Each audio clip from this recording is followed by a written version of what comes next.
Para esta oportunidad les voy a proporcionar el video tutorial que corresponde al hueso temporal, para lo cual vamos a ir abarcando el estudio respectivo. Y les voy a pedir que vayan ustedes prestando muchísima atención en la explicación que se les va a proporcionar en ese video para la valoración respectiva y también para que ustedes puedan realizar su video explicativo respectivo. Sin más preámbulos, comencemos. El hueso temporal se caracteriza por ser un hueso par simétrico que forma la parte lateral del cráneo, como podemos observar acá, ¿sí? Que se encuentra ubicado en ambas partes laterales de nuestro cráneo. Y también forma la base específica de la fosa craneal media, como podemos observar acá en esta porción. La fosa craneal media, que me está olvidando, abarca toda esta porción de acá, que más adelante ya les voy a explicar en un dibujo respectivo, ¿no? Para que podamos tomar en cuenta los aspectos que se va a indicar. En relación a lo que corresponde también es importante de este hueso, la articulación que tiene, porque por delante se articula con las alas mayores del hueso esfenoides, como también con la porción posterior del hueso frontal. Por la parte superior, justamente por la porción escamosa, se une con la parte inferior de los huesos parietales, y por la porción posterior se articula con el hueso occipital. En relación a ello, es importante también tomar en cuenta que tiene una articulación interna con el hueso esfenoides. Como podemos observar acá, justamente en esta porción anterior, ahí la parte roja indica la articulación con el esfenoides. Bueno, también es importante tomar en cuenta la formación embriológica del hueso temporal. En relación a ello, es importante que sepas que está formado por tres porciones. Una lámina semicircular que se encuentra acá. Te la voy a ir delimitando esta porción. Es toda esta porción hasta la parte superior, ¿no? Que se conoce como la escama del temporal, o también conocida como la concha del temporal. Si puedes observar, es una estructura semicircular casi plana, ¿no? Otra segunda porción que se va formando en la etapa embrionaria, pues es la que tiene forma triangular, conocida como la porción petrosa, que viene a ser esta de acá, ¿no? Toda esta porción, hasta acá abajo. En relación a ello, es importante tomar en cuenta que esta porción es conocida también como el peñasco temporal. Asimismo, una tercera porción, que es esta de acá abajo, que te la voy a ir también pintando, que se encuentra justamente en la porción exocraneal, ¿sí? De lo que refiere el hueso temporal. Esta porción simplemente es de forma cuadrilátera, que es conocida como el hueso timpánico, que está representado en la vida intrauterina por un anillo incompleto hacia arriba, conocido como anillo timpánico, que viene a ser esta porción de acá, ¿no? Y por último, ya después del nacimiento, se forma una cuarta porción, que es la porción mastoidea, que es todo esto de acá. Esta porción mastoidea del temporal se debe su formación a la tracción que ejerce el músculo esternocleidomastoideo al intentar colocar la cabeza erguida, ¿no? Y poco a poco se va formando esa estructura y se va osificando durante el desarrollo del niño. En relación a ello, pues vamos a abarcar para la primera faceta del estudio lo que corresponde a la escama o concha del temporal. Tomando en cuenta entonces esta estructura, la porción de la escama pues propiamente dicha, se articula por la parte superior, que es esta porción de acá, con la porción inferior de los huesos parietales. ¿Sí? Toda esta porción de acá. Además presenta un surco de la arteria temporal media, que se encuentra ubicado en esta porción. No sé si tú puedes observar con mayor claridad, pero te lo estoy delimitando. ¿Sí? Muy bien. Hacia adelante se proyecta una apófisis cigomática, que viene a ser toda esta porción, esta saliente que tenemos acá. En relación a ello, esta porción cigomática se articula con el malar. El borde inferior da origen al músculo macetero, es decir, todo este borde respectivo. ¿Sí? Asimismo, hacia atrás presenta un tubérculo cigomático, que es esta porción de acá. Esto de acá que te lo estoy señalando. Muy bien. Este tubérculo cigomático anterior sirve para la inserción del ligamento externo del músculo o de la articulación temporomaxilar, más bien dicho, ¿no? De la articulación temporomaxilar y del ligamento respectivo. Por detrás de esta porción, de este tubérculo, se encuentra una cavidad glenoidea, que es esta de acá. Esta cavidad glenoidea se articula con el cóndilo del maxilar inferior. Asimismo, tenemos por detrás de esta cavidad glenoidea, ¿sí? En esta ubicación de acá, el tubérculo cigomático posterior. Ahí que te lo estoy señalando.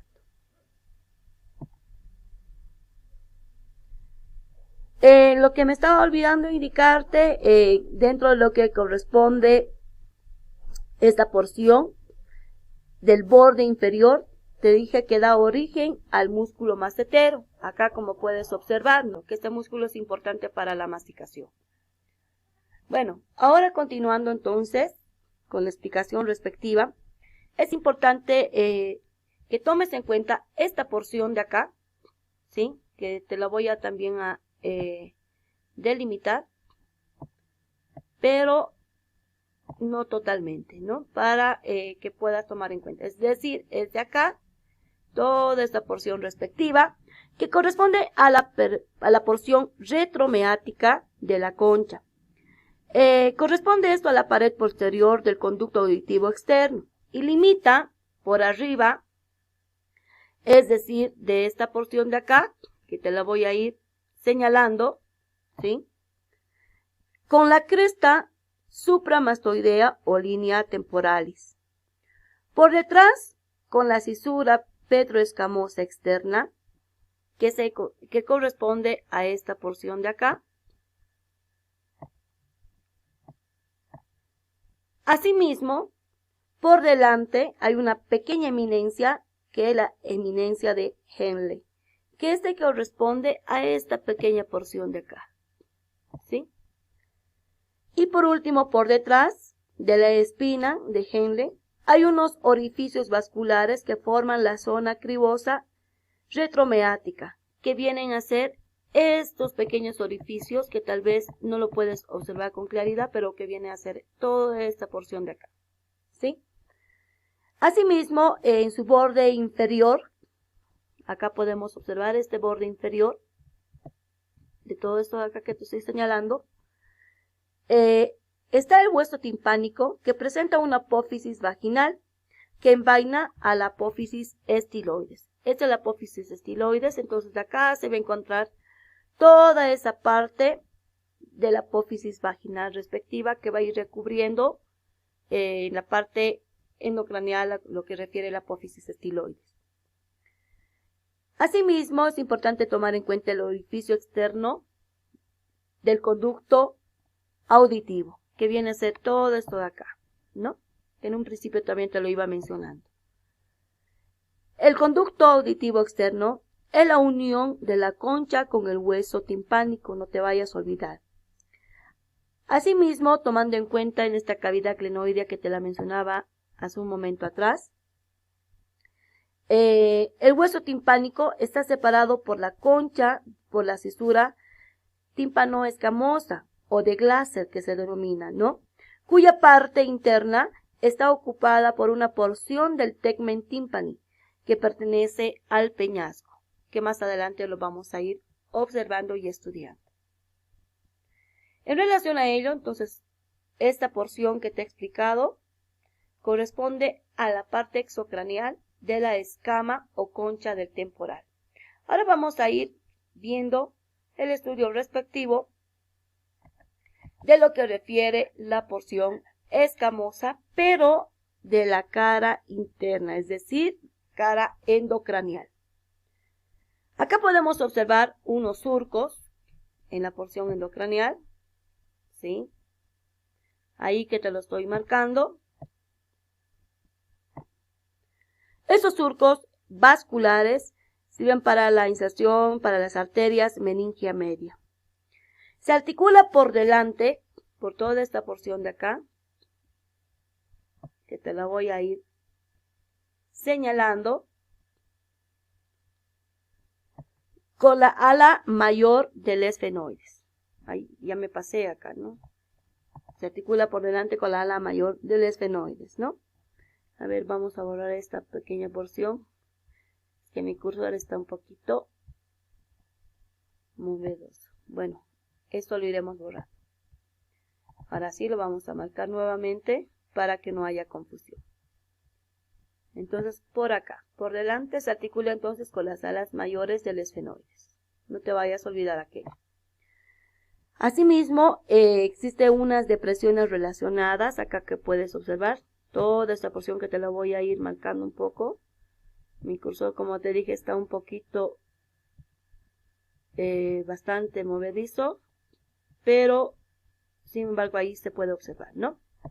Entonces, esas depresiones en relación, o más bien dicho, se relacionan con las circunvoluciones cerebrales. Además, acá se encuentra esta porción de acá que te la estoy señalando, una fisura petroescamosa.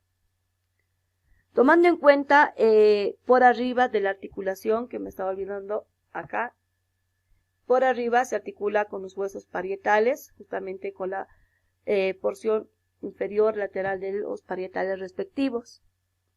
La escotadura parietal que la separa de la porción mastoidea, que viene a ser esta, que es importante también tomarla en cuenta, esta escotadura de acá, ¿no? Y además su borde superior y libre, pues presenta en el corte sagital del cráneo más bien dicho, la porción escamosa, ¿no? Del hueso temporal, que se puede observar acá, como te estaba indicando, articulado con el parietal que te iba mencionando, que es importante por arriba, y con las alas mayores por la parte anterior, ¿no? Lo más destacable sería tomar en cuenta de esta porción escamosa, y acá ya que corresponde esta porción inferior ya a la parte de la porción petrosa y mastoidea, que es más adelante, y la apófisis de estiloides, que lo vamos a ver. Bueno, muy bien, continuando con la explicación, ahora vamos a abarcar la porción mastoides, para lo cual es importante de que tú ubiques que esta porción mastoides se encuentra en la cara lateral del hueso temporal, como podemos observar acá. Particularmente, esta porción mastoides es de forma piramidal. Asimismo, este hueso, esta porción del hueso, se articula con el hueso occipital, justamente por la parte de atrás de esta porción y hacia arriba. Esta porción mastoides, que también es conocida como la apófisis mastoides, se caracteriza porque está dividida en dos partes. Una porción anterior, que se encuentra acá, que está separada por la sutura petroescamosa, que es toda esta estructura de acá, ¿no? Y además, esta porción anterior está orientada hacia arriba y hacia abajo, como podemos observar acá. Y dentro de esta estructura está la fisura que separa la porción escamosa de la porción petrosa que te decía, que constituye la apófisis mastoides, que es toda esta porción de acá. Que su vértice, es decir, la parte inferior, se dirige la parte inferior, ¿no? Dirigida hacia la parte inferior y hacia abajo. En relación a ello, podemos indicar que detrás justamente del orificio auditivo externo se encuentra esta porción, y acá podemos observar particularmente lo que corresponde a la espina suprameática, que es esta que acá que te estoy señalando. Y detrás de ello se encuentra lo que es la fosita suprameática, que es esta porción de acá. La punta de la mastoides, es decir, esta porción mastoides, que está orientada, ya te dije, hacia abajo y hacia adelante, en la parte inferior, desciende más que el conducto auditivo externo y se encuentra escondida por incisiones musculares que respetan su cara lateral. Asimismo, podemos observar, ya tomando en cuenta la porción anterior, que existen rugosidades en su estructura, ¿sí? Estas rugosidades, pues, permiten la inserción en la apófisis mastoides de los músculos occipital, esternocleidomastoideo, del esplenio y del trapecio de la cabeza y del cuello. Tomando en cuenta ahora la parte de la apófisis mastoides, que es la porción posterior, pues podemos observar que también presentan las rugosidades respectivas que te decía, ¿sí? En relación a ello, podemos observar que se encuentra lo que corresponde el orificio mastoideo, que permite el paso de la vena emisaria mastoidea. Asimismo, por debajo da origen a la apófisis, que en este caso que corresponde mastoidea, o sea que se encuentra detrás de ella, la apófisis mastoidea más bien dicho, la ranura digástrica, que es esta estructura de acá que te estoy señalando. Esta ranura digástrica se caracteriza porque se inserta el vientre posterior del músculo digástrico correspondiente. Bueno, en relación a ello sería la particularidad de la porción mastoides, tomando en cuenta la región exocraneal. Asimismo, podemos observar la parte endocraneal, que se caracteriza porque presenta el foramen mastoideo, que podemos observar acá. Este foramen mastoideo da paso a la vena emisaria mastoidea que ya te dije anteriormente, ¿no? Asimismo, presenta un surco vertical que se encuentra acá, casi que tiene una forma de S. Y este surco más bien dicho, vertical, pues sirve para seno lateral o surco del seno sigmoideo, que es la porción del seno transverso en forma de S, que da paso a la inserción de la hoz del cerebro, y como también es una tienda del cerebro para poder pues alojar ahí las estructuras, ¿no? Particularmente serían las características importantes de esta porción. Hablando de lo que corresponde el conducto auditivo externo, que está constituido por un hueso hueco, como podemos observar acá, que es importante tomar en cuenta también porque justamente está casi al lado de esta porción mastoides, pues se puede observar que es un hueso hueco por dos partes. En la porción que es excavada, que se encuentra la porción timpánica, y que está representada por 3/4 partes de un canal en la parte superior, que es excavada hacia la parte inferior de la porción escamosa, ¿no? Que esto se va a dirigir hacia adelante. En relación a ello, también es importante que estos canales que están reunidos forman un surco timpánico donde se inserta la membrana timpánica. Y por detrás de este conducto auditivo, ¿sí?, externo, pues toma contacto con la cara anterior de la porción mastoides, que ya estás observando acá. Y por delante está cerrado por la delgada capa ósea de la porción timpánica, que separa la fosa mandibular, que corresponde a esta porción, ¿sí? ¿Qué te estaba indicando de la cavidad glenoide, que es esta porción de acá, que anteriormente ya te lo expliqué? Y que es importante tomar en cuenta de la articulación temporomandibular que se forma a partir de ello, ¿no? Esta pared es relativamente frágil y vulnerable, sobre todo en el traumatismo de la mandíbula cuando se genera pues alguna lesión en el nivel mandibular respectivo, ¿no? Particularmente sería lo más importante de esta porción que debemos tomar. Continuando con la explicación, ahora vamos a hablar de la porción petrosa o el peñasco del temporal.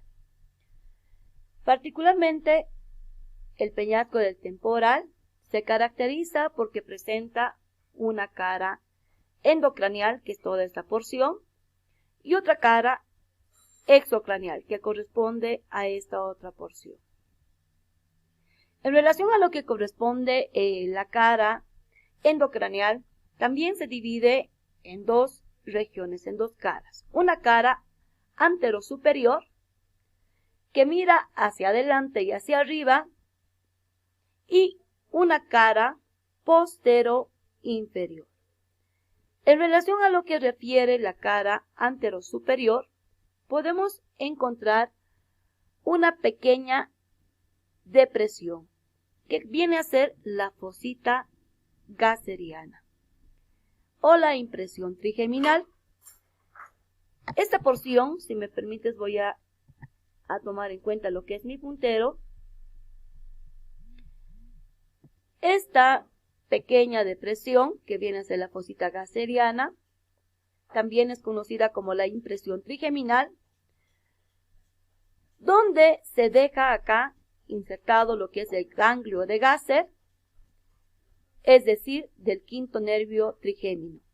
Por detrás de esta fosita existe un foramen conocido como el hiato de Falopio, que se encuentra en esta porción. Esta parte del hiato de Falopio, que se comunica con el acueducto de Falopio, y a cada lado de esta parte del hiato de Falopio se encuentran también varios orificios pequeños, que vienen a ser los hiatos accesorios, que dan paso a 4 filetes nerviosos que corresponden al nervio petroso superficial, menor y mayor, a las ramas del nervio facial y al nervio petroso profundo mayor y menor procedente de las ramas del glosofaringio. Por detrás del hiato de Falopio se encuentra una eminencia arcuata, que es toda esta porción de acá, ¿no? Asimismo, en lo que corresponde a esta eminencia arcuata, es simplemente la parte del conducto semicircular superior. Y por último, tomando en cuenta esta cara anterosuperior de la porción petrosa, se encuentra una superficie plana, que es esta porción de acá, que corresponde al techo del tímpano. Tomando en cuenta ahora lo que refiere la cara posterosuperior, se haya formado por un pequeño canal que se encuentra en esta porción, donde se aloja el seno petroso inferior. Por detrás de este canal se halla un orificio bastante amplio, que es el meato auditivo interno, o también el agujero para el conducto auditivo interno. Por dentro se continúa el conducto auditivo interno. Asimismo, dentro de este conducto existen 4 fosas. Una fosa anterosuperior, una fosa anteroinferior, otra fosa postero-superior y otra fosa postero-inferior. Tomando en cuenta entonces la división como una cruz, por la fosa antero-superior pasa el nervio facial con su porción sensitiva. Asimismo, tomando en cuenta las otras tres fosas, es decir, por la antero-inferior, por la postero-superior y por la postero-inferior, pasa el nervio del vestíbulo coclear que pasa la arteria laberíntica. Asimismo, tomando en cuenta, como un dato más, esta fosa se conoce como el agujero de entrada para el conducto de Falopio. Por encima del meato auditivo interno encontramos una pequeña cresta, conocida como la cresta suprameática, o también denominada supraauricular, donde se inserta la raíz del nervio trigémino. En relación a ello, asimismo encontramos una pequeña depresión, según TESID a unos 5 milímetros, se encuentra acá una pequeña fosita, que es la fosita subacuata, que da paso a prolongaciones de varios vasos y de varios nervios. Asimismo, encontramos una gran depresión que corresponde al acueducto del vestíbulo, que se encuentra acá una hendidura conocida como la fosita meática. Tomando ahora la parte de la cara exocraneal de la porción petrosa, podemos observar el vértice respectivo que se encuentra en esta porción, donde presenta el orificio anterior del conducto carotideo, que se encuentra acá. En relación a este conducto, da paso a la arteria carótida interna hacia la cavidad craneal. Asimismo, podemos observar el orificio posterior del conducto carotideo, que se encuentra en esta porción, y además se encuentra la fosa yugular, que es todo esto de acá, que es una depresión situada por dentro de la apófisis estiloides, que la apófisis estiloides corresponde a esta estructura. Y además es importante saber que la fosa yugular forma con el occipital el agujero rasgado posterior o agujero yugular, por donde pasa la vena yugular interna, los nervios vago, espinal y glosofaringio.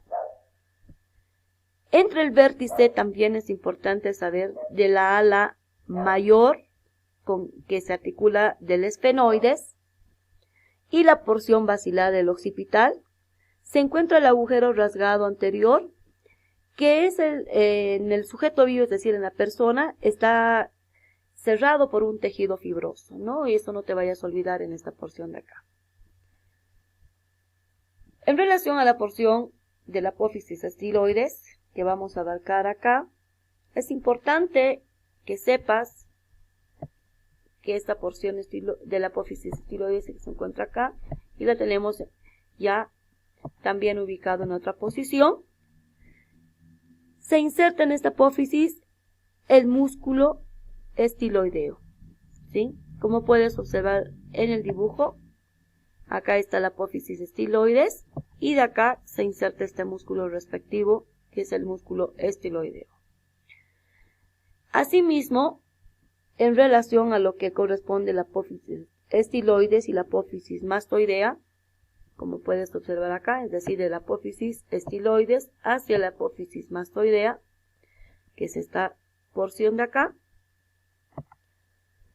está el agujero estilomastoideo por el que sale el nervio facial del hueso temporal. Esto sería entonces todo en cuanto se refiere a la porción petrosa del hueso temporal. o también denominado peñasco. Ahora, continuando con lo que refiere el temporal, vamos a abarcar lo que corresponde a la fosa temporal, que eso te mencionaba en un principio. Es importante porque, como tú puedes observar acá, en este dibujo, existe una circunferencia que le va delimitando los huesos respectivos que va formando la fosa temporal, donde la línea temporal empieza por la apófisis cigomática del frontal, que se encuentra en esta posición, ¿sí? Acá entonces se encuentra la apófisis cigomática. Asimismo, es importante que la fosa temporal que aloja el músculo temporal,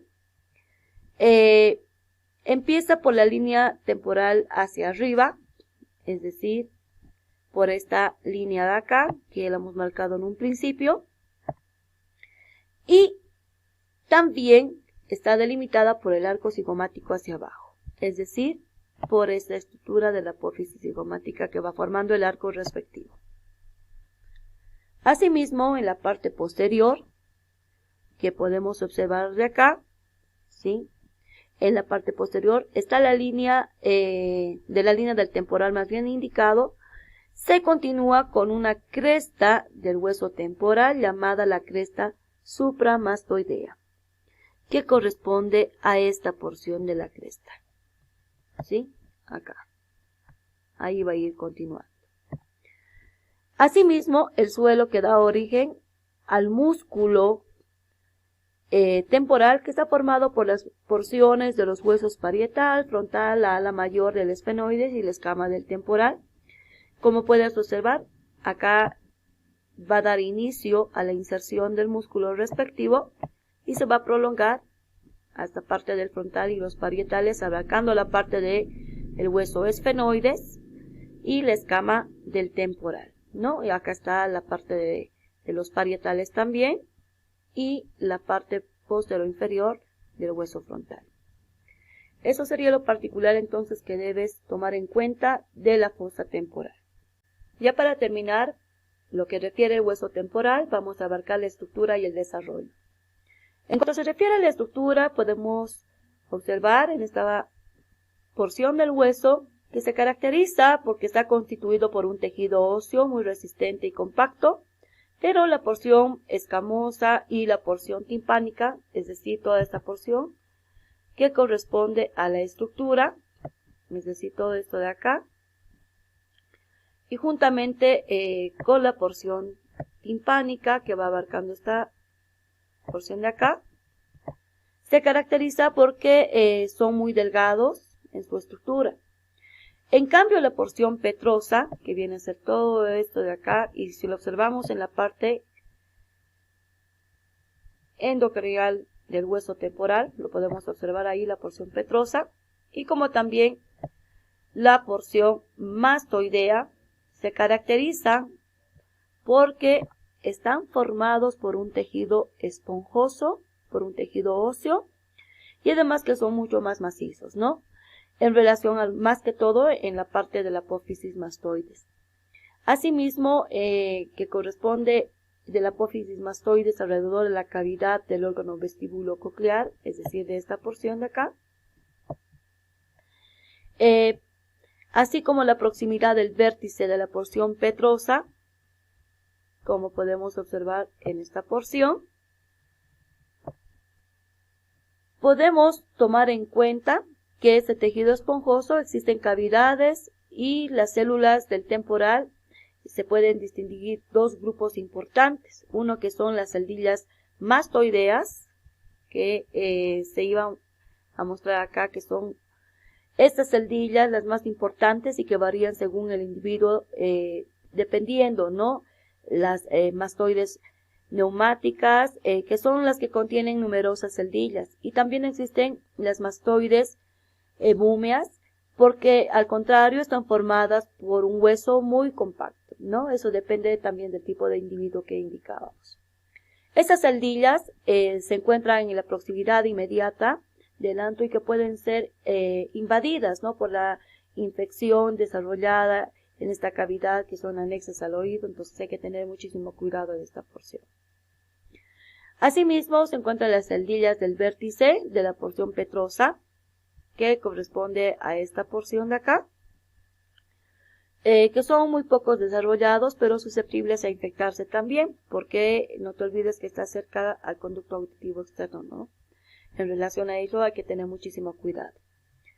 Tomando en cuenta la anatomía de superficie, también es importante verificar que la apófisis mastoides y el arco cigomático y el conducto auditivo externo se caracterizan porque se pueden verificar que existen inserciones musculares, ¿sí? En esta inserción, acá que indicamos que se inserta el músculo macetero, y en lo que refiere la estructura de lo que puede ser palpable, ¿no?, por detrás del pabellón auricular, y el punto también de referencia que es esencial para el cráneo, y tomando en cuenta también las inflamaciones crónicas de sus cavidades del pabellón auricular, que se puede ser un referente para poder realizar el estudio respectivo. La apófisis cigomática es susceptible y se puede percibir esta apófisis a ser palpable alrededor de lo que refiere los pómulos, ahí que podemos nosotros verificar. Susceptibles bajo la piel y que también marca un límite entre las regiones del temporal y la maceterina, que corresponde para la formación del músculo macetero también. Por encima también de ella se encuentra la fosa temporal, que está ocupada por el músculo temporal, que no te olvides que cubre la porción escamosa, ¿no?, que abarca esta porción que ya te había mencionado anteriormente. El conducto auditivo externo está disimulado por un cartílago, que no te vayas a olvidar acá, que ese es el conducto auditivo externo, y además presenta, ¿no?, una mucosa del conducto. Así también se puede palpar a través del pabellón auricular, que es importante. Dentro del desarrollo de este hueso podemos observar las porciones primero de la escamosa, que es esta de acá, que posee 3 puntos de osificación y que aparecen a partir de la 4ª semana durante el desarrollo embrionario. En relación a lo que refiere la porción petrosa, en relación a ello comienza su osificación, es decir, toda esta porción de acá, que te lo estoy mostrando, a partir del 4º mes, y en relación a ello que es importante tomar en cuenta también su formación respectiva. Asimismo, en relación a la apófisis estiloides, pues sin tomar en cuenta lo que es el arco branquial, es decir, de la formación de su estructura, se osifica aproximadamente durante el 8º año de vida, ¿no?, del neonato. Las soldaduras de todos los huesos respectivos se va generando ya en su formación total a los 12 años del niño. Y es importante tomar en cuenta aquello, ¿no? Y durante este crecimiento, pues es importante lo que refiere a la alimentación para generar una buena osificación y una buena soldadura de las suturas respectivas.